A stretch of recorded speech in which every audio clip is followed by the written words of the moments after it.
তোমরা সবাই ঠিকঠাক আছো আশা করা যায়। নির্বাচনের রেজাল্ট দেখে সবাই খুব হ্যাপি আশা করা যায়।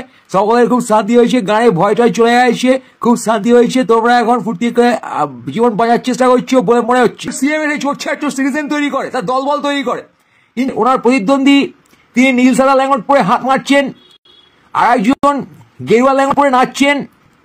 আমরা কিন্তু দেখতে পাচ্ছি একজন ইলেকশনে জিতেছেন, এগিয়ে আছেন, বাকি দুজন পিছিয়ে আছেন। তাদের এই দশা আমরা দেখতে পাচ্ছি। এই তো পদ মেরে দিলেন গেরুয়া ল্যাঙ্গট পরা একজন, নীল সাদা ল্যাঙ্গটের পদ মেরে দিয়ে নাচছেন, আমরা দেখতে পাচ্ছি। এই তো আমাদের ইলেকশনের রিপোর্ট। ব্যক্তি মানুষ নিয়ে তুমি যখনই নেচে ফেললে, অমুক নেতা না তমুক নেতা, মোদি না দিদি, তোমার গাঁ মারা গেল। And that's what they want. তারা তোমার গাঁ মারতেই চায়, তাই তারা তোমার পার্সোনাল হেল খাওয়ায়, তারা তোমার উল্টো পাল্টা জিনিস নিয়ে বিতর্ক তৈরি করে ফাঁসায়।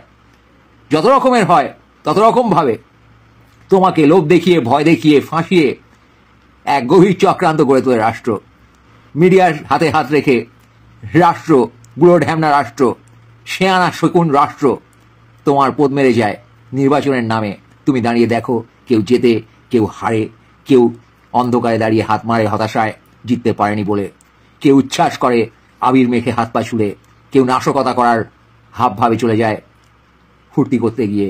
তুমি সব দাঁড়িয়ে দেখো, কেউ খুন করে, কেউ খুন হয়। কোনো পার্টি এসে বাড়া বলছে না তার এজেন্ডা কি, সে কি ভ্যালু অ্যাড করবে সেটার সম্পর্কে তার কোনো এজেন্ডা নেই, তার কোনো প্রমিস নেই জনগণের প্রতি। বাড়া ঐতিহ্যময় ভারতের একটা কেউ জিজ্ঞেস করলে, কোনো রেফারেন্স দিলে তোরা তো প্যান্টে হেগে দিবি। বাড়া কিসের ঐতিহ্যময় ভারতকে তোদের?